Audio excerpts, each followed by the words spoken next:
We all know how much Newton loves his apple. But today, Newton is going to explain something you see on absolutely everything you buy. The barcode. What is it? Why is it on everything? And who actually created it? So let's dive in. Newton has an apple. Just one. And Newton wants to sell it. The moment that apple goes anywhere near a real store, it needs a barcode. Almost every barcode in the world comes from one organization. Most people have never even heard its name.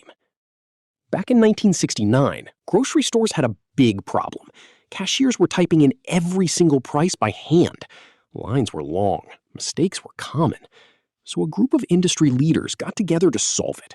They wanted one simple system. Every apple farmer in the village gets together and says, let's make one code.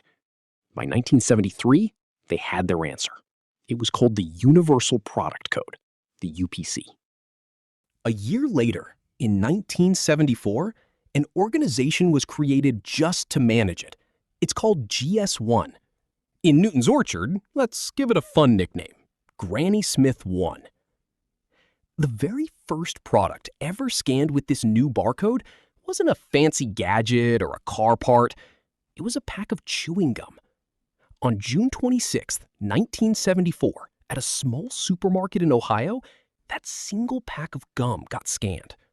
From that one beep, the whole world of shopping started to change. So how does the code actually work? It's simpler than it looks.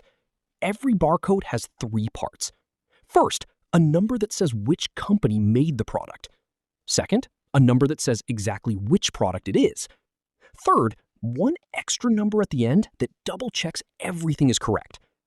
Newton gets one number just for being Newton's farm. Then, every different apple, Granny Smith, Honeycrisp, even the bruised one Newton is quietly trying to sell, gets its own smaller number underneath that. One quick scan tells the cash register exactly which farm, which apple, and which price. This isn't some small club. GS1 today works with over 2 million companies in 150 countries around the world. Their barcodes get scanned more than 10 billion times every single day. That's not just a company anymore. That's basically invisible infrastructure running underneath almost every purchase on the planet. It's also saved a huge amount of money. In the UK alone, barcodes save the retail industry about £10.5 billion every year. Now here's the twist. People eventually got upset about how much GS1 was charging companies just to keep their barcode number active. A lawsuit was filed. The case ended in a settlement, and it created a strange loophole. Any barcode number a company had bought before August 28, 2002 could keep it forever with no yearly fee ever again.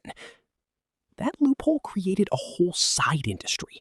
Some companies started buying up those old fee-free numbers and reselling tiny pieces of them. One of these resellers alone has sold more than 200 million barcodes that still work in stores like Amazon, Walmart, and Target. Picture one old apple farm in Newton's Village that registered its land a long time ago, before the rules changed. That farm can now rent out little pieces of its land forever, completely free, while every new farmer has to pay Granny Smith 1 full price just to get started. Same apple, same shelf. Two very different price tags, just depending on when you got in the game. The story isn't finished yet. GS1 is already building the next version of the barcode. Starting in 2023, they launched a plan called Sunrise 2027, aiming to replace today's simple black and white barcode with smarter, more detailed codes, like QR codes. Big companies like Walmart, Amazon, and PepsiCo are already on board. Soon, one single scan could show you where a product came from, what's inside it, and even how it affects the environment. Next time you hear that little beep at checkout, remember, it's not just a price. It's one quiet company almost nobody talks about running one of the most powerful systems in the entire world. One apple, one code, One company making sure the whole world can tell them all apart. Please subscribe.